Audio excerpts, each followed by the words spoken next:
Hello there. In future, British farmers will be financially rewarded for protecting nature and improving the environment, and that's supposed to be a substitute for EU subsidies. A total of 280 different measures have been announced, as the Guardian newspaper reported on Thursday. For example, there's money for farmers who plant wildflowers or winter fodder for birds, maintain their hedges or tend moors. £1 billion from a total annual pot of £2.4 billion is earmarked for this. Agriculture Minister Therese Coffey said the payments would protect the planet. Farmers largely welcomed the project. However, criticism has been leveled that the plans have only just been presented and that farmers have not received sufficient support since Brexit. The EU subsidies were mainly calculated according to the size of the cultivated area. On January 31st in 2020, the United Kingdom left the European Union. Exactly 1 year later, the EU Internal Market and Customs Union. After 47 years as a key EU member, Britain raised significant trade barriers with its neighbours.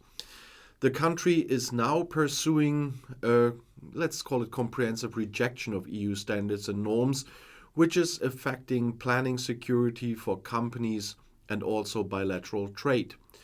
What prospects are there for the German economy, for example, in UK business now? German investments in Great Britain have been declining since the 2016 Brexit referendum, in contrast to investments in other important German trading partners such as France, Italy, or Poland. A similar picture emerges when it comes to exports. While Great Britain was Germany's third most important export market in 2016, the country slipped to 8th place in 2022. As a trading partner, the UK has declined even further over the same period, from 5th to 11th.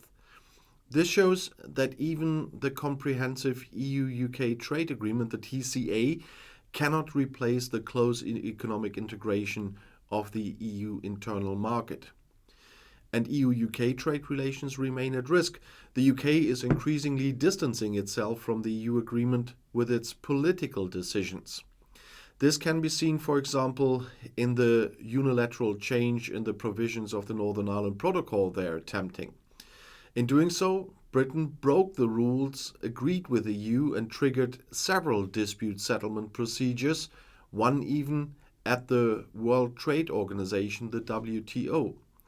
In addition, the British government has decided to delete the references to EU regulations in all legal texts.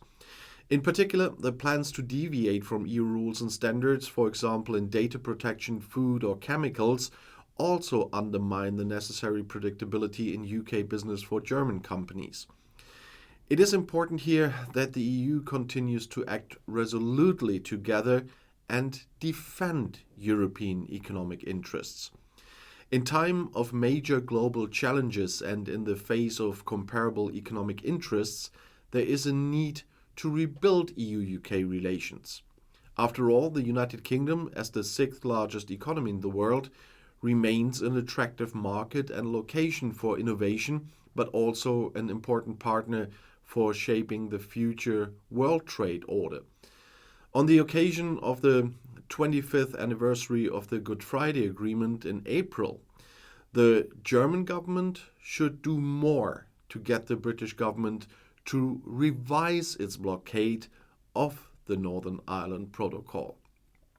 From the point of view of the companies, a closer economic EU-UK connection would be advantageous. For example, Britain should join the Pan-Euro-Mediterranean Convention on Preferential Rules of Origin and agree a veterinary agreement with the EU to facilitate trade in goods. But it's unlikely that they do this at the moment.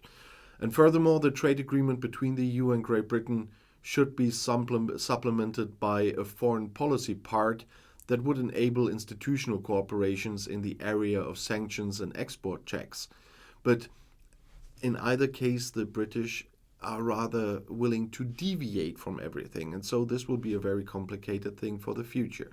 And I'll see you in my next video. I'll be back.